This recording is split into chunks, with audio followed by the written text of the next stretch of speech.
नमस्कार दोस्तों, मैं मनीष कुमार घोष आप सभी लोगों का अपने YouTube channel Uttarakhand online classes में हार्दिक स्वागत करता हूं। दोस्तों, मैं आज आप लोगों के समक्ष एक महत्वपूर्ण और एक खुशखबरी लेके उपस्थित हुआ हूं। ये खुशखबरी उन तमाम मेरे भाई बहनों के लिए है जिनका सपना एक शिक्षक बनने का है। खास तौर से आज की वीडियो उन भाई बहनों के लिए यह समर्पित है। दोस्तों, जैसे आप सभी को सर्वविदित है, उत्तराखंड अधीनस्थ सेवा चयन आयोग के माध्यम से 31 दिसंबर 2021 को सहायक अध्यापक LT का जो रिजल्ट घोषित किया गया था और उसके अंतर्गत एक कला विषय का रिजल्ट छोड़ दिया गया था और तमाम सब्जेक्टों के उसके अंतर्गत क्या हो गया था, रिजल्ट घोषित कर दिया गया था। जैसे कि आप सभी को पता है कि कमावेश स्थिति हमारे उत्तराखंड की ऐसी है, अधीनस्थ सेवा चयन आयोग की कोई भी विज्ञापन प्रकाशित होता है तो उसका रिजल्ट बाद में घोषित होता है, वो पहले हाई कोर्ट के दरवाजे तक वो दस्तक दे देता है। अभी भी वर्तमान समय में 2 साल पूर्ण होने को आ रही है उत्तराखंड LT भर्ती की। अभी तक इसमें ना नियुक्ति हुई है, ना डॉक्यूमेंट वेरिफिकेशन हुआ है। अभी भी कहीं ना कहीं सरकार इस मुद्दे को लंबा खींचना चाह रही है, या कहें अभी भी डॉक्यूमेंट वेरिफिकेशन या रिजल्ट, जिन विषयों का रिजल्ट घोषित होना शेष है उनका भी रिजल्ट घोषित नहीं किया गया।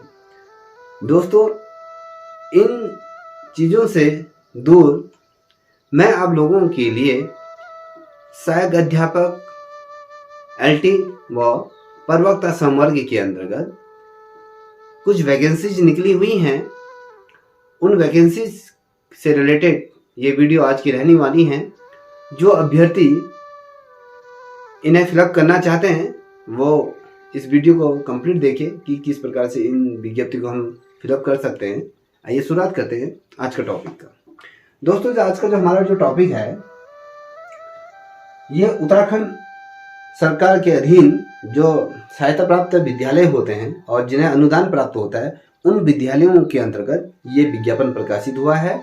आज जो विज्ञापन प्रकाशित हुआ है, जो 8 जुलाई को जो विज्ञापन का जो प्रकाशित हुआ था, वो आपके आर्य कन्या पाठशाला इंटर कॉलेज रुड़की जिला हरिद्वार के अंतर्गत। देखिए, जो ये वैकेंसीज निकली हुई हैं, ये रुड़की के अंतर्गत ये निकली हुई हैं। अगर हम जनपद की बात करें तो ये हरिद्वार जनपद के अंतर्गत ये वैकेंसीज निकली हुई हैं। अब देखिए दोस्तों, इससे पूर्व ये विज्ञापन पहले प्रकाशित हो गया था।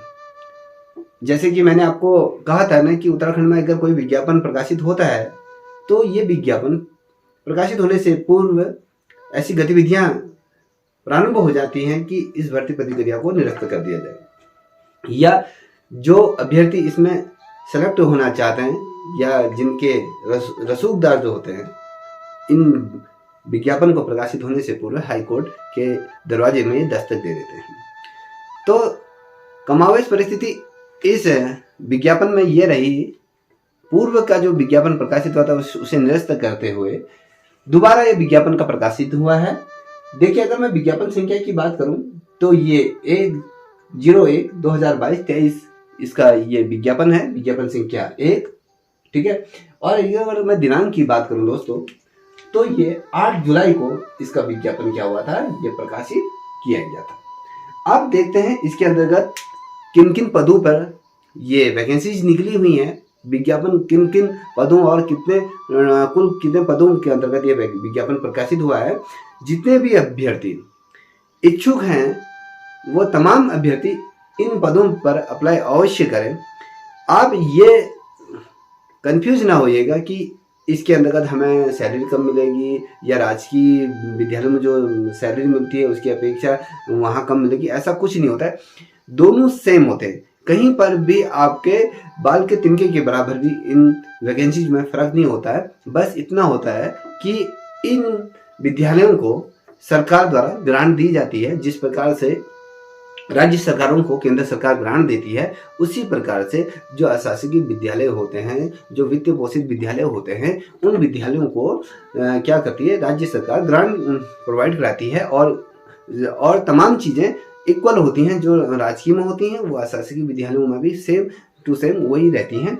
जैसे कि मान लीजिए उनका वेतन वृद्धि होती है तो यहाँ पर भी तमाम चीज़ें सब कुछ एक सी होती हैं, बस ये फर्क होता है कि यहाँ पर ग्रांट दी जाती है, अदरवाइज इसमें कोई वो नहीं है। अगर मैं राजकीय विद्यालयों की तुलना अशासकीय विद्यालयों की करूँ तो आप देखोगे राजकीय विद्यालयों की अपेक्षा अशासकीय विद्यालयों में आपकी जो नौकरी है बहुत आसान और बहुत ही बेहतरीन ये नौकरी रहती है, क्योंकि आपको एक ही विद्यालय में रहना पड़ता है। वहाँ पर तमाम चीज़ें होती हैं, जिस प्रकार से एक दबाव रहता है राजकीय विद्यालयों में तमाम शासन प्रशासन का, तो यहाँ पर आप एक खुलेपन से यहाँ पर अपना जीवन की जो नौकरी है उसे यापन करके अच्छी तरीके से शिक्षा दे सकते हैं।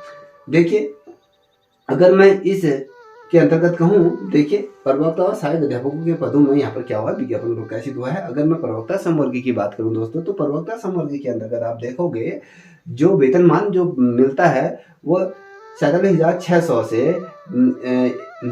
1,51,100 रुपये का क्या है, यहाँ पर आपका वेतनमान ये होता है। और इसका अगर मैं लेवल की बात करूँ तो ये लेवल 8वें लेवल की ये होती है। अगर मैं ग्रेड पे के आधार पर यदि मैं बात करूं, जो एलटी का जो ग्रेड पे होता है वो 4600 का ग्रेड पे होता है, और प्रवक्ता समवर्ग का जो ग्रेड पे होता है वो 4800 का ग्रेड पे होता है। देखिए यहाँ पर किन किन विषयों पर ये विज्ञापन प्रकाशित हुआ है। देखिए, पहले तो मैं स्पष्ट कर दूं, जो ये आर्य कन्या पाठशाला इंटर कॉलेज जो रुड़की के अंदर जो वैकेंसी निकली हैं, इसमें सिर्फ महिला अभ्यर्थी ही प्रतिभाग कर सकती हैं, क्योंकि जो ये विद्यालय है ये पूर्ण रूप से महिला सशक्तिकरण का ये विद्यालय है। यहाँ पर प्रधानाचार्य से लेके आपके 4th क्लास तक के सभी जो मेंबर होते हैं वो आपके महिलाएं होती हैं, क्योंकि ये संपूर्ण रूप से महिला विद्यालय है। और यहाँ पर जैसे कि आप यहाँ पर इसका विद्यालय के नाम से इसका उच्चारण देख लीजिए, आर्य कन्या पाठशाला विद्यालय।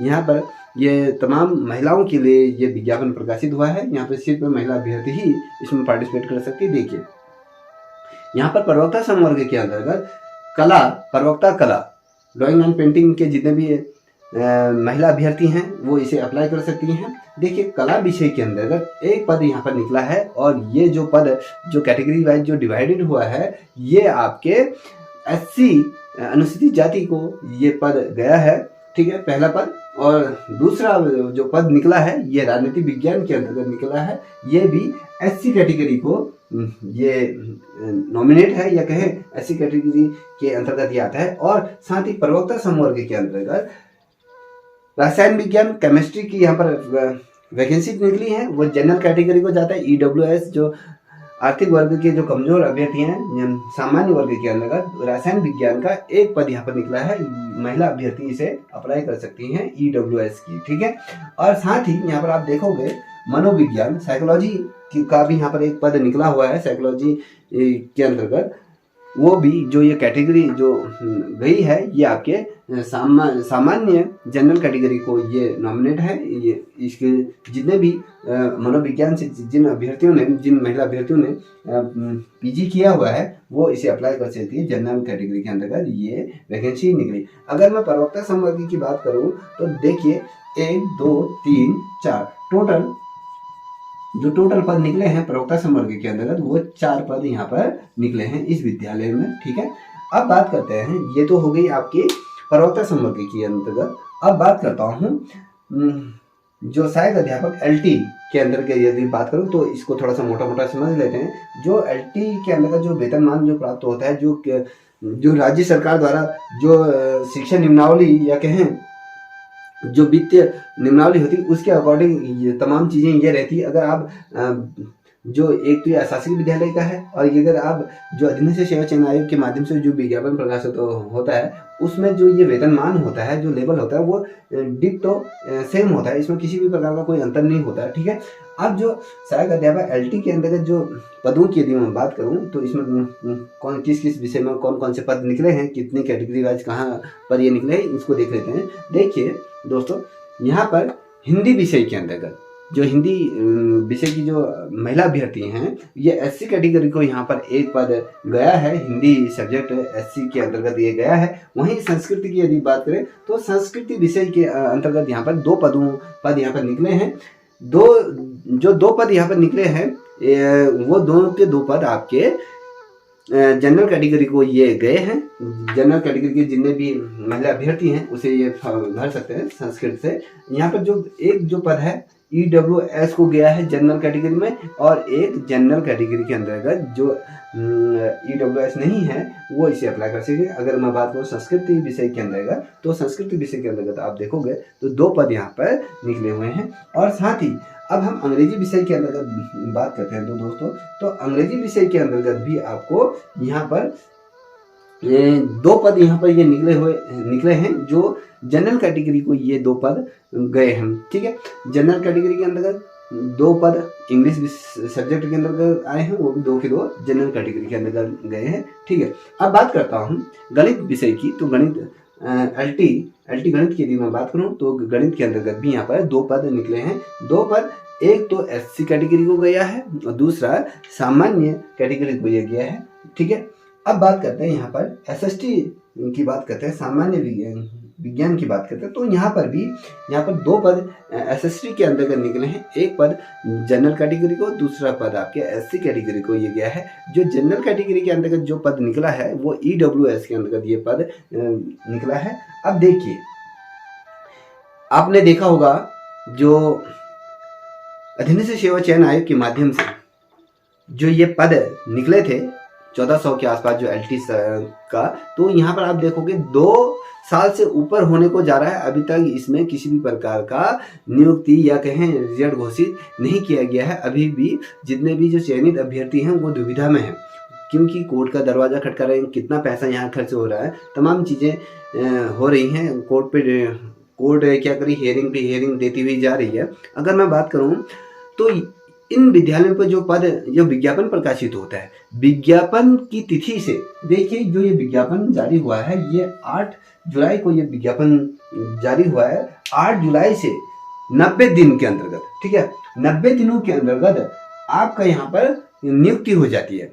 ठीक है, यहाँ पर ऐसा नहीं कि यहाँ पर कि आपका ये 90 दिनों के अंतर्गत अगर यहाँ पर आपकी नियुक्ति नहीं होती, 3 महीने के अंदर यहाँ पर आपकी नियुक्ति नहीं होती है, तो ये संपूर्ण रूप से ये भर्ती प्रतिक्रिया क्या होती है, निरस्त स्वतः ही ये निरस्त मानी जाती है, ये निरस्त हो जाती है। दोबारा इसमें विज्ञापन प्रकाशित होता है। अब ऐसा नहीं कि यह अधीनस्थ सेवा चयन आयोग के माध्यम से जैसे विज्ञापन प्रकाशित हुआ 2 साल लग गए, 3 साल लग गए, ऐसा यहाँ कुछ नहीं होता है। यहाँ पर आपका क्या होता है, आपने यहाँ पर जिस दिन से विज्ञापन प्रकाशित हुआ है, मान लीजिए 8 जुलाई को विज्ञापन प्रकाशित हुआ है, 8 जुलाई से 90 दिन जब हो जाएंगे, 90 दिनों के अंतर्गत इस भर्ती प्रतिक्रिया के अंदर क्या होता है, आपके फॉर्म फिलअप होते हैं। आपके आवेदन के लिए यहाँ पर 2 सप्ताह का समय, 3 सप्ताह का समय दिया जाता है।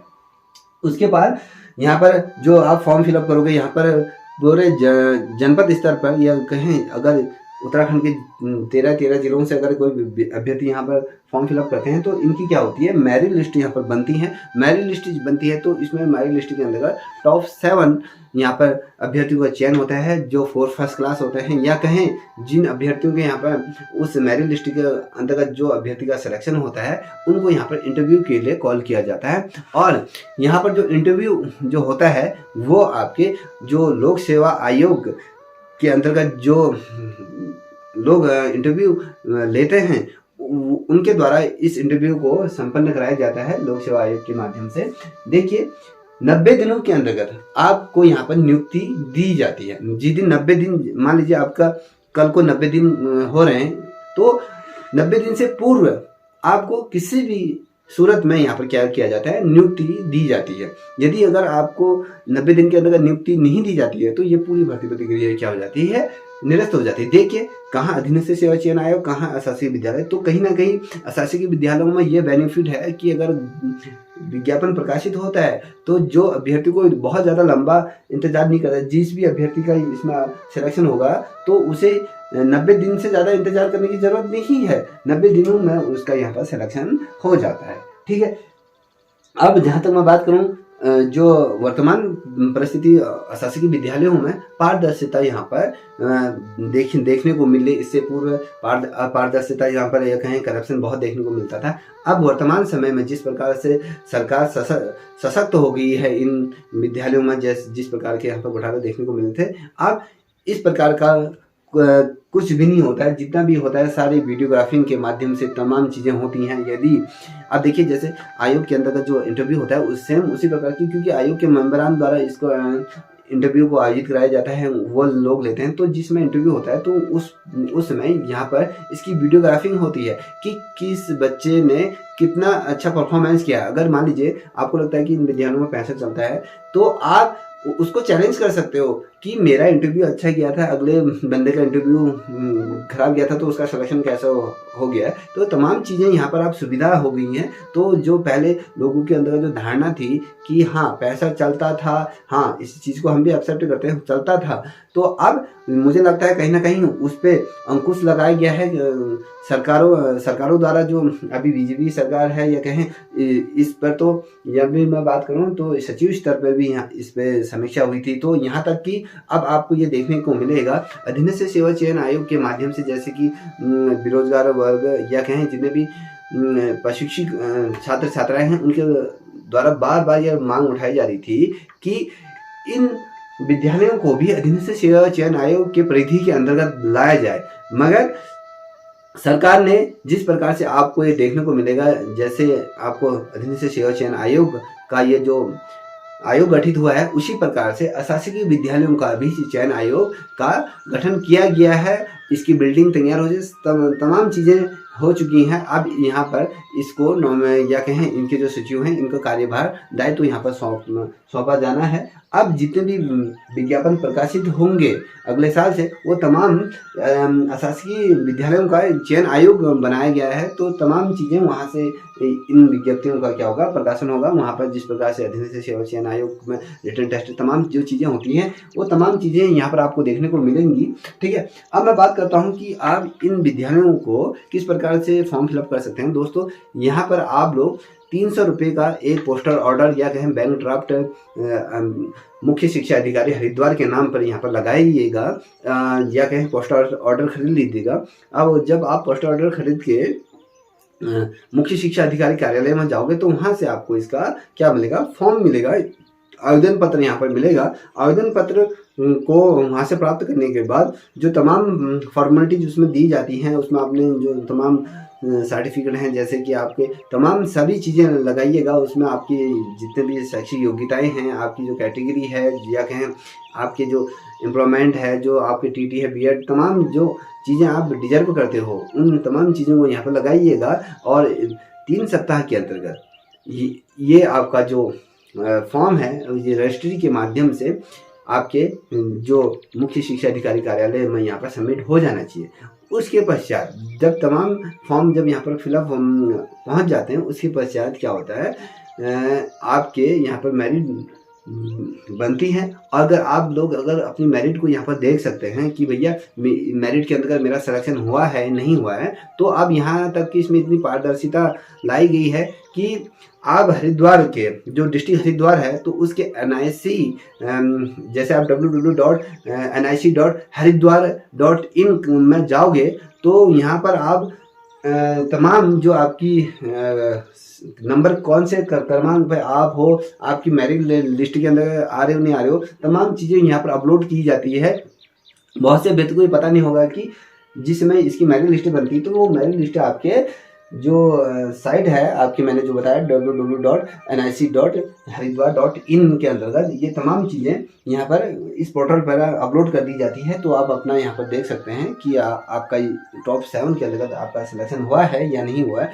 तो ये जिस समय इस भर्ती प्रतिक्रिया का जब रिजल्ट घोषित होता है तो भी इसकी जिस प्रकार से अधीनस्थ सेवा चयन आयोग का जैसे वेबसाइट में या कहें रिजल्ट घोषित होता है तो तमाम चीज़ें यहाँ पर भी ये घोषित होता है और 90 दिनों के अंतर्गत आपका यहाँ पर सिलेक्शन हो जाता है। तो मैं तमाम जो मेरी बहनें हैं, जो तमाम बहनों से अनुरोध करूँगा कि इस विज्ञापन के लिए आवेदन अवश्य करें, इस विद्यालय के लिए आवेदन अवश्य करें, क्योंकि यहाँ पर अभी देखिए पदों की संख्या बहुत अधिक है। अगर आप मैं जैसे आपको मैंने बताया कि प्रवक्ता समवर्ग के अंतर्गत यहाँ पर 4 पद निकले हैं, और अगर मैं एलटी समवर्ग की बात करूँ तो यहाँ पर आप देखोगे 1 2 3, ठीक है, 3 5 2 7 7 8 9 10 11 ये पद ऐसे निकले हैं, ठीक है। अब देखिए 12 पद आपके एलटी समवर्ग के अंतर्गत निकले हैं, 4 पद आपके प्रवक्ता समवर्ग के अंतर्गत यहाँ पर निकले हैं। तो आप देरी ना करें, जल्दी से जल्दी इस फॉर्म को फिलअप करें। आपका जो आवेदन मिलेगा आपके हरिद्वार के मुख्य शिक्षा अधिकारी कार्यालय से आप ये प्राप्त करोगे। आपका पोस्टल ऑर्डर या कहें बैंक ड्राफ्ट लगाना ना भूलें, उसके बिना आपको ये फॉर्म फिलअप नहीं दिया जाएगा, ठीक है। अगर अब मैं थोड़ी सी ये बात कर लेता हूँ। बहुत से लोग ये कहेंगे कि इस वीडियो देखने के बाद कि सर जो एलटी समवर्ग का जो अधीनस्थ सेवा चयन आयोग का या ड्राइंग का रिजल्ट कब घोषित होगा। तो देखिए दोस्तों, अभी ड्राइंग के रिजल्ट की यदि मैं बात करूं तो अभी वर्तमान समय में जिस प्रकार से कोर्ट में केस लग रहे हैं तो उसमें नंबर नहीं आ पा रहा है, और इस केस की सुनवाई नहीं हो पा रही। इसकी वजह से क्या हो रहा है, जो आपका जो केस है वो आगे डिले हो जा रहा है, तो उसकी हियरिंग अगली तिथि को हो रही है। तो जो राज्य में उन केसों को महत्वता दी जा रही है जो विकास कार्यों से रिलेटेड या कहें जो खनन से संबंधित तमाम चीज़ों को महत्वता दी जा रही है, और केस इतने ज़्यादा हैं कि जो आपका जो नंबर जिस तिथि को दिया गया है उस तिथि को उतने जो केस हैं वो देखे नहीं जा रहे हैं। तो क्या हो रहा है, इस स्थिति में वो केस अगली तिथि को हैंड चला जा रहा है, जिसकी वजह से क्या हो रहा है, वो तिथि आगे बढ़ जा रही है। तो उस दिन भी इस प्रकार से कमावश परिस्थितियाँ आती है कि हाँ, क्या इस दिन भी केस में सुनवाई होगी या नहीं होगी, ऐसा कहना बड़ा मुश्किल है। तो आई होप, मुझे लगता है कि थोड़ा समय और लगेगा, तो आप वेट कर लीजिएगा। मैं ये नहीं कहूँगा कि आप लोगों का सब्र का बांध भी टूट चुका है, सब्र एक सीमा तक होता है। तो आई होप, मैं यही दुआ करूँगा कि जल्दी से जल्दी आप लोगों का रिजल्ट घोषित हो जाए और आपको जल्दी से जल्दी नियुक्ति प्राप्त हो, और आप अपने गंतव्य स्थान पर जहाँ पर आपको नियुक्ति मिले वहाँ पर आप नियुक्ति प्राप्त करें, जिससे कि आप अपने कार्य क्षेत्र में अच्छा प्रदर्शन करें। देखिए, इस शासकीय विद्यालय में जो वैकेंसी निकली यहाँ पर तो 90 दिनों में आपका क्या होती है, जॉइनिंग तमाम इत्यादि चीज़ें हो जाती हैं। तो बेटर मुझे शासकीय विद्यालय लगता है कि कम से कम 90 दिनों में भर्ती प्रक्रिया संपन्न तो हो जाती है। अधीनस्थ सेवा चयन आयोग के अंतर्गत क्या होता है, यहाँ तो परीक्षा, पहले तो फॉर्म फिलअप करते हैं, उसकी डेट नहीं आती किस तिथि को परीक्षा होगी। जब परीक्षा भी होती है तो उसकी आंसर की आती है, तो आंसर की में भी बहुत ढेर सारी प्रॉब्लम गलतियाँ हो जाती हैं। जब रिजल्ट घोषित हो जाता है तो उसके बाद तुरंत ये हाई कोर्ट चला जाता है, हाई कोर्ट से थोड़ा सा बाहर निकल जाता है, कुछ डबल बेंच में चले जाता है, कभी सुप्रीम कोर्ट चला जाता है। ये बहुत जटिल प्रतिक्रिया हो चुकी है आज की तिथि में उत्तराखंड में अध्यापक बनना, ठीक है दोस्तों, यदि आप लोगों को इस जानकारी से संतुष्टि प्राप्त हुई होगी तो प्लीज़ मैं आपसे रिक्वेस्ट करूंगा कि इस चैनल को भी आप लाइक शेयर सब्सक्राइब अवश्य करें, साथ ही अपने दोस्तों को भी साझा करें, जिससे कि वो भी इस भर्ती प्रतिक्रिया का लाभ उठा सकते हैं। तब तक के लिए इतना ही। जय हिंद, जय भारत, जय उत्तराखंड।